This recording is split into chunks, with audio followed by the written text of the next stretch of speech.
వందే శంభుం ఉమాపతిం సురగురుం వందే జగత్కారణం వందే పన్నగభూషణం మృగధరం వందే పశూనాం పతిం వందే సూర్యశశాంకవన్హినయనం వందే ముకుందప్రియం వందే భక్తజనాశ్రయం చ వరదం వందే శివం శంకరం. హర హర మహాదేవ.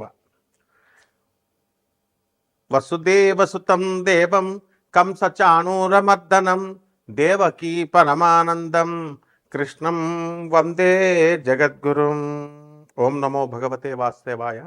మనము ఈ ప్రార్థనలు చేస్తాం.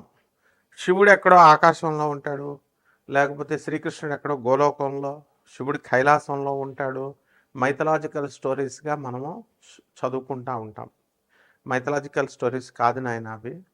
పరమేశ్వరుడు 7500 సంవత్సరాల క్రితం భూమి మీద నందీశ్వరుడు ఎద్దును వేసుకొని భూమి మీద అంతా కూడా తిరిగాడు. నమశివాయ శాంతాయ అనే పుస్తకంలో సాక్షాత్తు పరమేశ్వరుడే రాసిన పుస్తకం. మేము చూపిస్తాం ఆధారాలు. యుఎన్ఓలో సభ్యత్వం ఉన్నటువంటి సంస్థ ఆనంద మార్గ, ఆ శివుడే రాసిన పుస్తకం. ప్రపంచ దేశాలు 200 దేశాల్లో బ్రాంచీలు ఉన్నాయి ఆనంద మార్గ ప్రచారక సంఘాలు. గూగుల్ చేసుకోండి ప్రతిదీ. తర్వాత శ్రీకృష్ణ పరమాత్మ 5000 సంవత్సరాల క్రితం ఆయన అంతర్ధానమై గోలోకం వెళ్ళిపోయారు. నమామి కృష్ణ సుందరంలో స్వయంగా శ్రీకృష్ణుడే రాశాడు. అది కూడా ప్రపంచంలో ఉన్న పోలీస్ ఆఫీసర్లకి, సీఎంలకి, పిఎంలకి అందరికీ తెలుసు. ప్రభుత్వాలకి, ప్రపంచ దేశాల ప్రెసిడెంట్లకి, అధినేతలకి తెలుసు ఈ 2 విషయాలు. ఇప్పుడు అదే శివుడు, అదే పరమేశ్వరుడే శ్రీకృష్ణుడిగా విత్ నో డీవియేషన్స్ శివుడిచ్చినటువంటి ఐడియాలజీని with no deviations lord Krishna చెప్పాడు. లార్డ్ కృష్ణ చెప్పినటువంటి సేమ్ ఐడియాలజీని lord with no deviations lord Anandamurti garu చెప్పారు. ఆయనే ప్రభాత్ రంజన్ సర్కార్. ఈ విషయం కూడా మొత్తం ప్రపంచానికి, విశ్వానికి అందరికీ తెలుసు, అధినేతలకు తెలుసు. తర్వాత ఈ యొక్క ఆయన సాక్షాత్తు శివుడు కాబట్టి ఆయన శంబాలా గ్రామం గురించి చెప్పారు గురువుగారు. ప్రభాత్ రంజన్ సర్కార్ మా గురువుగారు అనమాట. ఆయన ఆనందనగర్లో, ఆ రాంచీకి 200 కిలోమీటర్స్ దూరంలో, ఆ తర్వాత బొకారో సిటీ జంషెడ్పూర్ వెళ్ళే రూట్లో ఆనందనగర్ అని పురూలియా జిల్లాలో మీరు పురూలియా జిల్లా అని కొట్టేసేయండి, వచ్చేస్తుంది. ఇదే శంబాలా గ్రామం. మరైతే ఇది ఏమండి, ఇది శంబాలా గ్రామం అని ఎలా చెప్తారండి? ఆయన శివుడని ఎలా చెప్తారండి? కృష్ణుడు ఎలా అని చెప్తారండి అని రావచ్చు కదా. మొత్తం ప్రపంచం అంతటికీ తెలుసు. ఆయన చెప్పింది ద ఫస్ట్ ల్యాండ్, ఇదిగో గూగుల్లో సెర్చ్ చేసుకోండి, to emerge from earth's ocean appeared approximately 3.2 to 3.3 billion years ago. 3.2 billions అంటే మరి ఇన్ని కోట్ల సంవత్సరాల క్రితం ఈ భూభాగం, మొట్టమొదటి భూభాగం ఏర్పడింది. Likely in the Singhbhum region of modern Jharkhand district India, Jharkhand state India.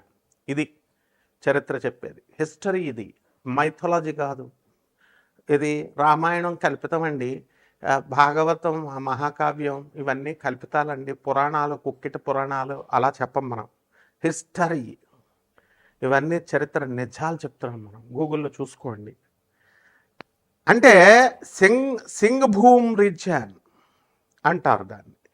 అది డెక్కన్ ప్లాటో ఎలా అయితే మనకి హైదరాబాద్, తెలంగాణ రాష్ట్రంలో ఉన్నటువంటి కొన్ని ఊర్లు, అలాగే మహారాష్ట్రలో ముంబై కొన్ని ఊర్లు, అలాగే కర్ణాటకలో కొన్ని ఊర్లు ప్లస్ బెంగళూరు ఎలాగైతే దక్కన పీఠభూమి మీద ఉందో, ఈ సింఘం రీజియన్ అనేటటువంటిది జార్ఖండ్లో మనకి ఇది ఉంది. ఇది మొదట భూభాగం అని జులాజికల్ సర్వే ఆఫ్ ఇండియా చెప్పింది. ఇదిగో చూడండి, ఎలా geological evidence, studies of sandstones in the Singhbhum creation of India have revealed sign of erosion and weathering, indicating that this land was exposed to the atmosphere, not submerged.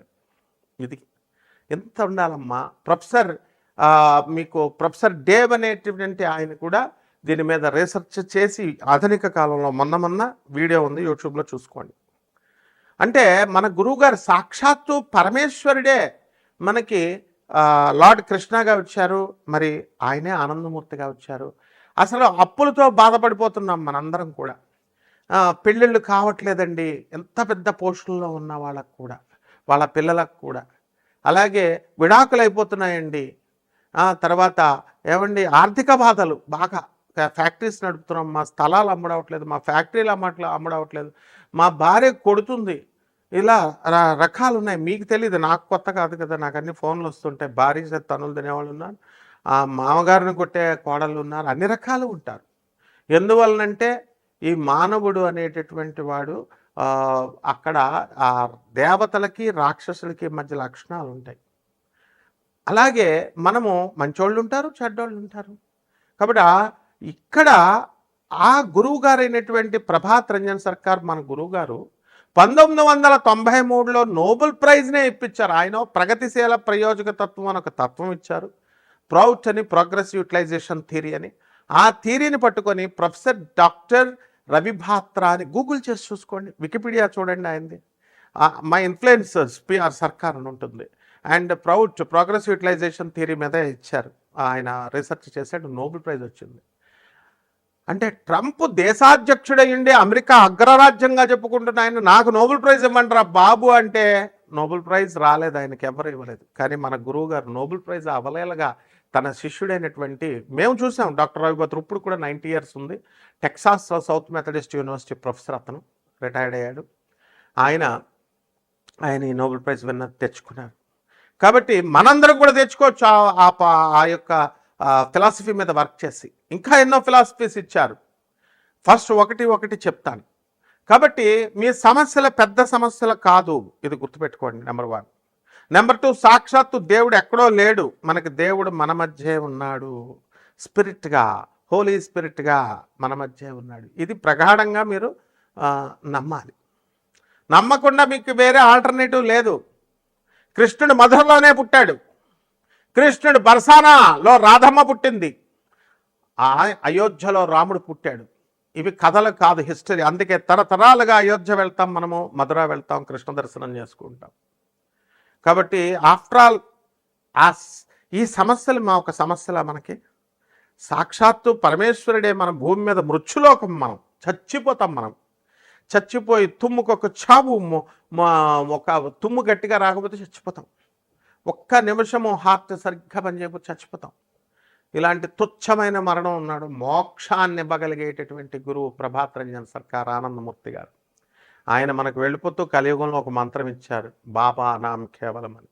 ఈ మంత్ర జపం ఎంత జాగ్రత్తగా చేసుకోండి. నేను చెప్పేది వరల్డ్ ఫ్యాక్ట్. కాబట్టి వారు ప్రధానమంత్రులు, రాష్ట్రపతులు, ఎంపీలు, ఎమ్మెల్యేలు, ఐపీఎస్ ఆఫీసర్లు, ఐఏఎస్ ఆఫీసర్లు, చదువుకున్నటువంటి వాళ్ళందరికీ తెలుసు. జమాల్పూర్లో ఆయన బీహార్లో జన్మించి ఆనంద్ మార్గ్ ఆశ్రమాన్ని ఇప్పుడు ప్రపంచ దేశాలన్నీ ఉన్నాయి, చూసుకోండి. ఇక ఆ యొక్క 12 రాశుల వారికి అందరికీ కూడా కష్టాల్లో ఉన్నటువంటి వాళ్ళకి ఈ యొక్క భగవత్ నామాన్ని జపించడం వల్ల, ఆ శంబాలా గ్రామం అంటే ఎక్కడో, శంబాలా అంటే హిమాలయ పర్వతాల్లో అవతల ఉంది, అది ఎవరు మనుషులు వెళ్ళలేరు, ఆస్ట్రల్ బాడీస్ వెళ్ళదు. ఈ సొల్లు కబుర్లు వద్దు అసలు. ఈ మైథలాజికల్ స్టోరీస్ చెప్పేటటువంటి వాళ్ళు యూట్యూబ్లో ఉన్నటువంటి వాళ్ళందరినీ పక్కన పెట్టేసేయండి, చెప్పుకోనియండి. ఒరిజినల్ నేను చెప్పాను. Singh boom reason of India in Jharkhand, అదే ఆనందనగర్. కాబట్టి అక్కడ మనం జపం చేసుకోవడం వల్ల అక్కడికి వెళ్ళక్కర్లేదు. అందరూ కూడా 10,000 మంది అవధూతలు రెడీగా ఉన్నారు మనకు హెల్ప్ చేయడానికి. ఒక్క అవధూతను పట్టుకోవడమే కష్టం. ఆర్గనైజ్డ్, ఇది డిసిప్లిన్, వెల్ డిసిప్లిన్డ్ ఆర్గనైజేషన్. కాబట్టి ఒక్కొక్క రాశి వారికి ఏ విధంగా ఈ మంత్ర జపం చేస్తే కర్మలు తొలగిపోతాయి. ఇప్పుడు పంచగ్రహ కూటమి నడుస్తుంది, ఈ ఉగాది వచ్చింది, ఈ పరాభవనామ సంవత్సరంలో జాతకాలు ఎలా ఉన్నాయో మనం చూద్దాం. మేషరాశి ఈ పరాభవనామ సంవత్సరం వచ్చేసింది 2026 సంవత్సరంలో. మరి ఇక్కడ మనకందరికీ కూడా మేషరాశి వారికి అందరికీ కూడా ఎల్నెట్స్ అని జరుగుతుంది. మరి వీళ్ళకి ఈ మేషరాశి వాళ్ళకి అందరికీ కూడా గురుడు మిథున, కర్కాటక, సింహరాశుల సంచారం చేస్తాడు ఈ యొక్క 2026 పరాభవనామ సంవత్సరంలో. కాబట్టి వీళ్ళందరికీ కూడా ఆర్థికంగా సంపాదన ఎంత కష్టపడితే అంత సంపాదన వస్తుంది. ఆర్థికంగా పుంజుకుంటారు లాస్ట్ ఇయర్ కంటే కూడా. అయితే ఖర్చులు కూడా అధికంగా ఉంటాయి, స్థాన చలనాలు ఉంటాయి.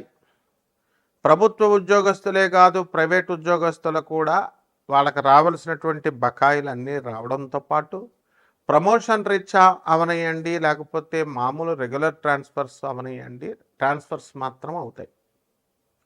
ఇకపోతే మీ క్యారెక్టర్ అసాసినేషన్ అనేటటువంటిది ఈ మేషరాశి వారికి జరుగుతుంది. కాబట్టి జాగ్రత్తగా ఉండాలా. మీ ఫోన్లన్నీ కూడా ట్యాపింగ్ జరుగుతాయి. ట్యాపింగ్ అంటే ఏదో గవర్నమెంట్ వాళ్ళు ట్యాపింగ్లు చేసినట్టు కాదు. మీరు మీ ఫ్రెండ్కి చేస్తున్నారనుకోండి, అది రికార్డ్ చేసి పక్కనోడికి చూపిస్తారు. కరెక్ట్గా ఎవరికైతే మరి ప్రేమ వ్యవహారాల్లో ఉన్నారో, మరి ఈ యొక్క అక్రమ సంబంధాలు కొంతమందికి ఉంటాయి, అటువంటి వాళ్ళందరూ కూడా బయటపడిపోవడానికి అవకాశాలు ఉంటాయి. కాబట్టి అవన్నీ మానేసుకోండి. నీతులు చెప్పడమే గురువుల పని. చేసుకోండి, చేసుకోకపోండి. చేసుకున్న వాళ్ళు బాగుపడిపోతారు, చేసుకోకుండా మామూలుగా ఉన్న వాళ్ళకి ఏమీ జరగవు. తర్వాత అప్పుల బాధలు చాలా అధికంగా ఉన్నాయి. ఈ అప్పుల బాధల నుంచి మీకు ఈ యొక్క తొలగిపోవడానికి అవకాశాలు అనేటటువంటివి చాలా ఎక్కువగా ఉన్నాయి. బంధువులు, మిత్రులు అందరూ కూడా మీ ఇళ్ళకు వస్తారు. మీరు వాళ్ళతో విహారయాత్రలు, జుమ్జామ్గా తిరగడాలు అన్నీ కూడా బ్రహ్మాండంగా చేస్తారు. తర్వాత సంతానము లేనటువంటి వాళ్ళకి కాస్త సంతానం కోసం ఫెర్టిలిటీ సెంటర్స్ ఇవన్నీ తిరిగి చాలా డబ్బును బాగా ఖర్చు పెట్టుకుంటారు. అయితే ఫలితం తక్కువగా ఉంటుంది. అలాగే ఈ యొక్క వివాహాలు కానటువంటి వాళ్ళు కూడా కుదుర్చుకొని పెట్టుకుంటారు. బాగా భారీగా కట్నాలు అడుగుతారు.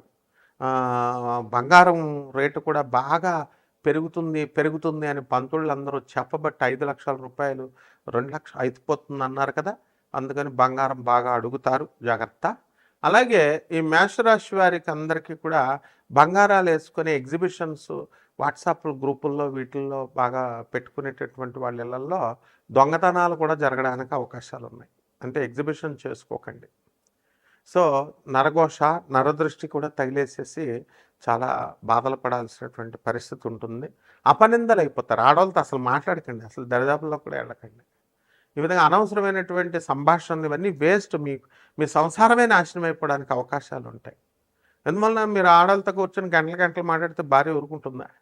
ఇక పరిహారాలు చక్కగా మనకి సాధన బాగా చేయాలండి. ఈ యొక్క 6 లెవెల్స్ ఆఫ్ సాధన ఉంటుంది. బాబానాం కేవలం మంత్ర జపం చేయండి.